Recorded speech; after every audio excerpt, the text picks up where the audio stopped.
大家好，我是夏妈。今天分享一个自己在家里面也能轻松做出来的这种肠粉，配上酱汁，真的是滑嫩好吃。里面的馅料其实可以根据自己家的喜欢哈，可以准备一点瘦肉、虾仁，用盐、胡椒粉、葱姜水腌一腌，也可以加一点淀粉，它那个口感更嫩。然后打上几个鸡蛋就准备好了。这个酱汁也很简单，我们家很喜欢，就是配肠粉、配白灼菜心、生菜都很好吃的。用小火炒香蒜末哈，可以看到这有一点点金蒜了，就倒入生抽，可以加上一点蚝油更鲜，淋上清水或者是香菇水，煮1分钟。出锅之前加上1勺的水淀粉，勾个薄茧就搞定啦。蒸肠粉的米粉你试一下这个吧，不要自己去磨粉了。它这种就是饭店啊摊子上面都会用到的白沙老牌子，大米粉跟淀粉配在一起的。家庭的话呢，现在会有这种盘子、瓜子啥都配齐了，就很方便。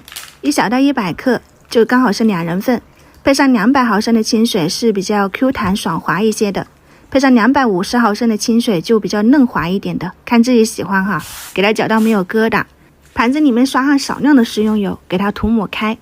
米浆每次都搅拌一下，防止沉淀，就这么1勺放进去，给它均匀的晃开，再放上肉末。第一锅可能有一点跑浆哈，你蒸完以后第2锅就会很好了。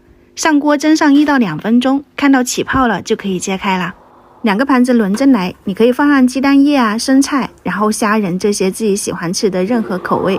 同样的方法蒸1到2分钟。出锅以后，你就用刮板给它像这样子，一边刮一边折。就算不加菜哈，就是蒸个素肠出来，配上辣椒酱啊、酸菜啊，都很好吃。自己在家做怎么方便怎么来。我的手基本上做过全国各地的小吃了哈，不是因为我会，是因为我走不出去。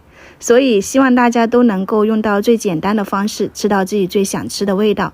如果你也和我一样喜欢吃肠粉，可以在家试一下。广东朋友就算了哈，直接下楼就有了。